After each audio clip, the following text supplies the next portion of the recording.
Alhamdulillah. Wassalatu wassalam. Ala Rasulillah wa ala alihi wa sahbihi ajmain. Amma ba'd. A'udhu billahi minash shaitanir rajim. Bismillahir rahmanir rahim. Wa ma khalaqtul jinna wal insa illa liya'budun. Bismillahir rahmanir rahim. Allazi khalaqal mauta wal hayata liyabluwakum ayyukum ahsanu amala. Rabbi shrah li sadri wa yassir li amri wahlul 'uqdatam min lisani yafqahu qawli.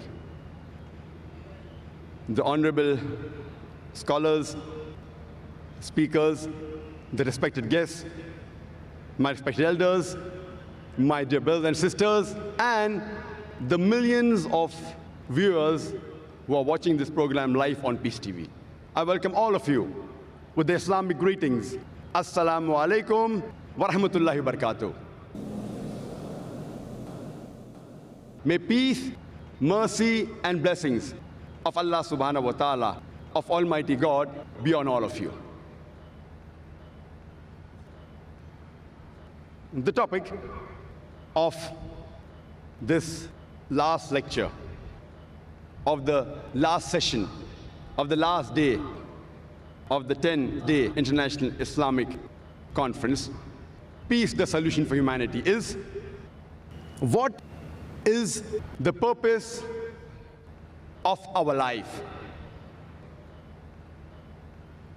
How many of us have really ever thought in their life, what is the purpose of our life? How many of us have ever thought, what is the purpose of our existence? What are we doing here? Why are we here? Let us start analyzing right from here itself. I request all the people in the audience, all of you, if you have ever thought in your life, what is the purpose of your life, please raise your hand. I would like to know amongst the audience, how many of you have ever thought in your life, what is the purpose of your life? Fine, maybe I can see 10, 50, maybe 100 hands. An audience of more than 100,000. That is less than 0.1%. Some may have felt shy to raise their hand. So surely I can say less than 1% of the human beings have ever thought in their life, what is the purpose of our life? Is it required that should we know what is the purpose of our life? To help you, let me give you an example. Once a man, when he was traveling, and when he came at a crossroad, he asked the passerby, where does this road lead to? The passerby asked him, where do you want to go? The man replied, anywhere. The passerby answered, then take any road, it will make no difference.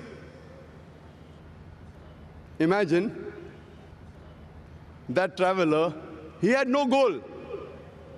Whatever actions he did, whatever deeds he did, it made no difference because he wanted to go anywhere. And many of us are leading our life in the same way. Let me give you one more example. Imagine there is a builder who starts constructing his building, and he lays the foundation and he digs a big hole for the foundation. And when you ask him, how many stories is your building going to be? He says, I don't know. How many square feet is the built-up area? He says, I haven't thought of it. The builder has got no goal at all. Once there was a man who told his neighbor, your dog always chases vehicles and cars. I wonder, will your dog ever catch up with any car? The neighbor replied, I don't wonder whether he'll catch up or not. I wonder if my dog catches up with the car, what will he do? The man who asked him, will the dog ever catch up with the car? He's short-sighted. The neighbor who was the owner of the dog, he was far-sighted. Even if he caught up with the car, what will he do? What is the purpose of his goal?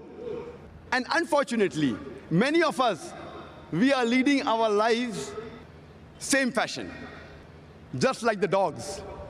You know, people do graduation, and you ask them, why are you doing graduation? And they don't know the reason. Just because they want to be a graduate. What will you do after you finish your graduation? I haven't thought of it yet. Most of us are leading our lives like that traveler or like the dog who's chasing cars, absolutely without a purpose. Many of us, we copy goals of others without scrutinizing it. When we ask a student, why are you doing commerce? So he will reply, because my friend is doing commerce.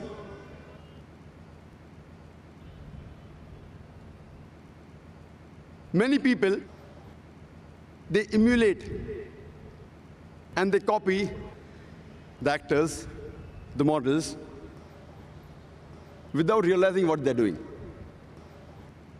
Once a person comes from the village to Bombay to become a millionaire. And when the question was asked to him, why have you come to Bombay?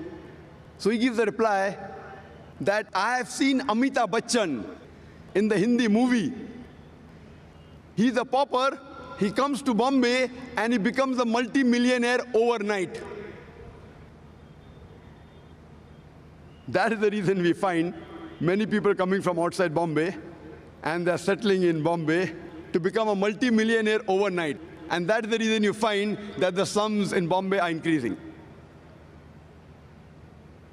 Many times we see actors and models, they are brand ambassadors and they endorse certain products.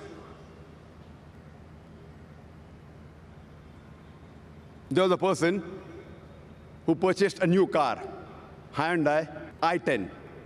And when the question was asked, why have you chosen this particular car, Hyundai i10?